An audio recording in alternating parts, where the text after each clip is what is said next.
مسلسلنا النهاردة هو مسلسل تركي واسمه سياح قلب القلب الأسود. المسلسل بيتكلم عن 2 توأم بنت وولد، ملك ونوح.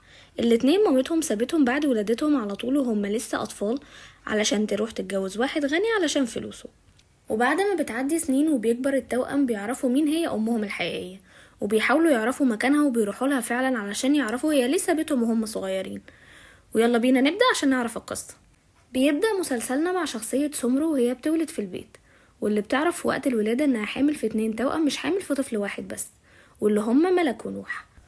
وبعد الولادة بتقرر سمرو لسبب ما نعرفوش لحد دلوقتي انها تاخد ال2 التوأم وتسيبهم قدام باب جدتهم والدة باباهم، وبتسيبهم وبتمشي وبتفتح جدتهم الباب وبتفاجأ بالطفلين قدام الباب، وبتاخدهم ومن وقتها بيكونوا مسؤوليتها هي.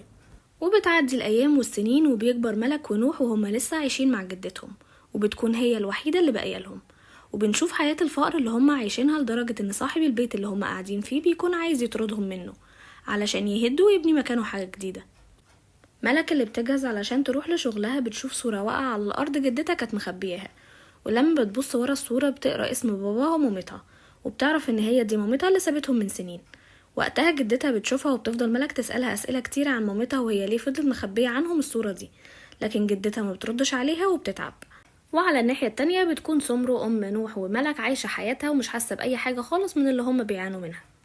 وبيظهر بقى هنا بطل جديد لمسلسلنا وهو جيهان، واللي بيكون الحفيد الأكبر لعيلة شانسلسان. جيهان بيكون عايش ومستقر في برلين في ألمانيا، وبيكون عنده شركة نقل كبيرة جدا وناجح في شغله، وبيرجع بس لكابادوكيا علشان يحضر افتتاح الفندق الجديد بتاع أهله. وبنشوف قد ايه كل الناس اللي موجودة في القصر متحمسة جدا لرجوع جيهان، وبنعرف ان سمرو تبقى مرات ابوه واللي ربته من وهو صغير وبتعتبره ابنها الكبير وما بتفرقش بينه وما بين ولادها ابدا. نرجع تاني لملك ونوح وجدتهم ساكنة، اللي وقت ما بتشوف صورة في التلفزيون بتتعب جامد وحالتها بتسوء جدا. وقتها ملك ونوح ما بيكونوش فاهمين ايه اللي بيحصل، لكن جدتهم بتقول لهم ان الست اللي في الصورة دي هي امهم الحقيقية اللي سابتهم وهم صغيرين، وبتوصيهم انهم يدوروا عليها ويعرفوا مكانها ويعرفوا منها هي ليه سابتهم وهم صغيرين من غير ما تسأل عنهم طول الفترة دي. وفي الوقت ده بتموت جدتهم ساكنة وهما الاتنين بيتقهروا من الحزن عليها. وده بيكون نفس يوم افتتاح الفندق، واللي بيحضروا أهم ناس موجودة في كابادوكيا. وده أسعد اللي بيكون الابن التاني لصمد من سمرو، اللي بيظهر في يوم الافتتاح وبيكون سكران وبيفضل يهلفظ بكلام قدام الناس اللي موجودة كلها وبيفضح العيلة، وبنعرف ان ده الابن الفاسد للعيلة دي. وده بقى تحسين اللي بيكون واقف بيتفرج على عيلة صمد من بعيد، وبنفهم ان في ما بينه وما بينهم خصومة وهنعرف قصته بعدين. وبنرجع تاني لنوح وملك اللي بتتهد دنيتهم عليهم بعد وفاة جدتهم، وده لان هي الوحيدة اللي باقيه لهم من عيلتهم. وفي الوقت ده بيشوف نوح الفيديوهات اللي بتتعرض في الصحافة وعلى التلفزيون، وبيعرف ان مامته متجوزة من صمد شانسلسان وانها موجودة في كابادوكيا. فبيقرر هو وملك ان هما يلموا كل حاجتهم ويسيبوا البيت فعلا ويسافروا لكابادوكيا علشان يواجهوها بالحقيقة. وفعلا بتوصل ملك ونوح لكابادوكيا وهي البلد اللي مامتهم عايشة فيها، وبيبدأوا يستكشفوا المكان ويدوروا على فندق علشان يقعدوا فيه، ولأن المدينة سياحية ما بيكونوش لاقيين مكان. أسعد اللي فضح عيلته يوم افتتاح الفندق بيقرر باباه انه يعاقبه بانه يشغله شيال في الفندق عنده، وبيروح علشان يتمسخر عليه ويتريق عليه شوية. وفي الوقت ده بنشوف ان نوح وملك لسه مش لاقيين مكان يقعدوا فيه. نوح في الوقت ده بيدخل فندق علشان يسأل على أوضة فاضية وبيسيب ملك، وفي الوقت ده بتبدأ الدنيا تمطر، وبيظهر جيهان وبيشوف ملك وهي واقفة تحت المطر، وبيروح يغطيها بالجاكيت بتاعه، وأول ما بيشوفها بيعجب بيها جدا. لكن في الوقت ده بيظهر نوح تاني وبينده على ملك، ووقت ما بتجري ملك على نوح بيفتكرهم جيهان هما الاتنين متجوزين. وبعد تدوير كتير بيقدر نوح وملك ان هما يلاقوا أوضة فاضية في فندق علشان يقعدوا فيها. وصمد بياخد جيهان علشان يفرجوا على تصميم الفندق الجديد بتاعهم. وفي الوقت ده بيطلب صمد من جيهان انه يفضل في كابادوكيا وما يرجعش برلين تاني، وانه يقفل شركته اللي موجودة هناك ويجي يساعده هنا في شغله. لكن جيهان بيرفض وبيقول لوالده انه هو حابب انه يعتمد على نفسه ويكون ليه مشروعه الخاص، وانه حابب انه هو يفضل عايش في برلين وما يرجعش يعيش تاني في كابادوكيا، وده لانه حاسس انه مش واحد من العيلة. لكن صمد بيرد عليه وبيقوله انه سمرة عمرها ما فرقت ما بينه وما بين ولادها ابدا، وجيهان بيكون هو كمان شايف كده، لكن بيشوف انها برضه مش امه. وبيدخلوا يسألوا عن سمرو في الوقت ده، لكن بيشوفوا أسعد اللي هو أخوهم الفاشل. وبيروحوا لموظفة الاستقبال وبيسألوها عن سمرو، لكن هي بتقول لهم انها ما بتجيش الفندق.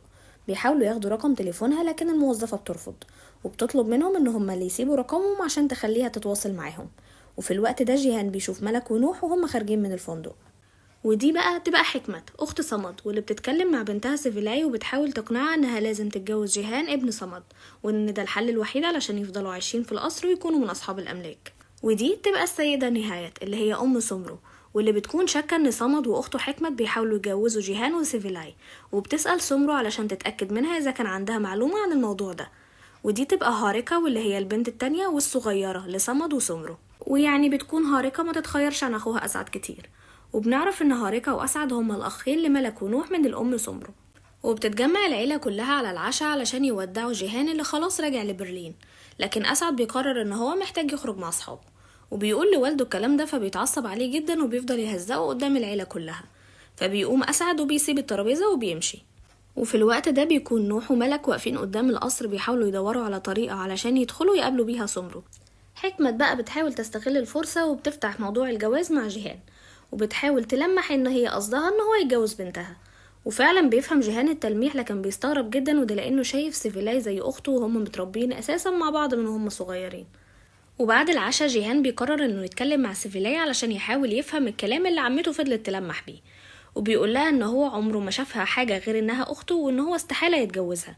وهي بتقوله ان هي مش شايفة اي حاجة مختلفة عنه، وان هي كمان شايفاه زي اخوها، وان هي عمرها ما فكرت تتجوزه. نرجع بقى للي فاضحنا، واللي بيكون في حفلة كبيرة جدا مع اصحابه. وفي الوقت ده بيهجم عليهم البوليس، وهو بيكون معاه مخدرات، فبيرميها في الارض. وفي الوقت ده بيشوفوا الضابط وهو بيرميها، فبياخدوه ويقبضوا عليه. بعد ما اسعد بيتقبض عليه، البوليس بيكلم صمد علشان يبلغه ان ابنه اتقبض عليه في قضية مخدرات، واللي طبعا بيتنفض من مكانه ومبيبقاش عارف يعمل ايه، وبيقف يزعق بعلو صوته في وسط البيت لحد ما بيصحي الناس كلها. وبيوصل صمد وجيهان لمركز الشرطة، وبيكلم جيهان المحامية علشان تيجي تشوف حل، لكن صمد بيكون مصمم انه يسيب اسعد يتحبس على الغلطة اللي عملها، لانه لا قادر عليه ولا عارف يربيه. وفي الوقت ده بيجي اسعد، وبدل ما يهدي الدنيا بيفضل يهلفظ بالكلام، فبيعصب ابوه اكتر، وبيخليه يصمم اكتر ان هو ما يخرجوش من السجن ويسيبه محبوس. وفي الوقت ده بيقوم صمد علشان يضرب اسعد بالقلم، لكن بيجيله ذبحة صدرية وبيقع من طوله، وبيكلمه الاسعاف وبتيجي تاخده. وبيتنقل صمد على المستشفى، وجيهان بيكلم سمر وبيبلغها، وكل العيلة بتروح لهم على هناك.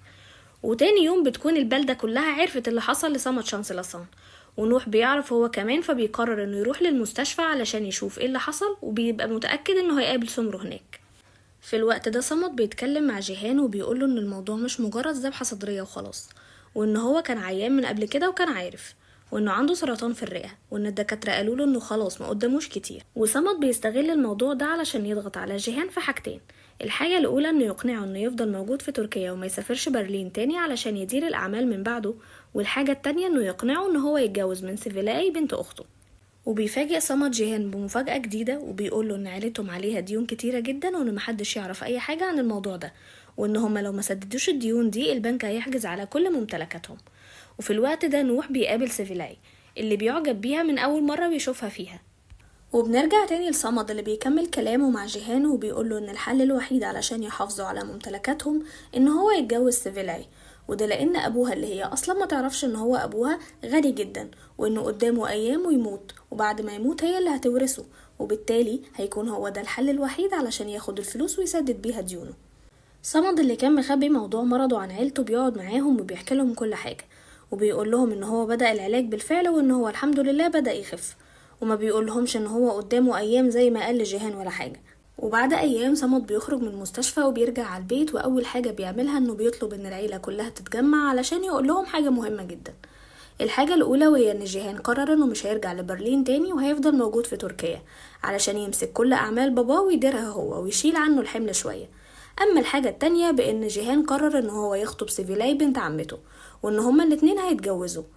وزي ما في ناس بتفرح بالخبر ده زي حكمت، في ناس تانية من العيلة بيكونوا معترضين تماما على الموضوع ده، واولهم سيفيلاي اللي بتخرج بره وهي بتعيط، وبيشوفها جيهان فبيتكلم معاها وبيقول لها انه رافض الجوازة، وهي كمان رافضة، لكن هما الاتنين مضطرين يوافقوا علشان خاطر مصلحة العيلة.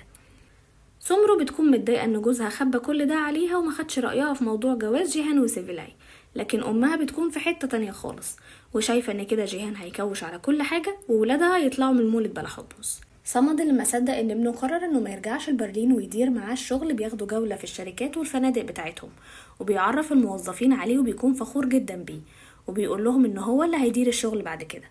في الوقت ده بيكون ملك ونوح قدام القصر مستنيين بقالهم 3 أيام علشان يقابلوا سمر ويتكلموا معاها، وبينتهزوا الفرصة لما بيلاقوها خرجت لوحدها وبيمشوا وراها، وبيستنوا الفرصة انها تكون لوحدها، واول ما بيحصل بيندهوا عليها وبتتفاجئ بيهم سمر وما بتبقاش عارفة دول مين، وبيقولوا لها ان هما التوائم اللي ولدتهم من 30 سنة وسابتهم من غير ما تسأل عليهم.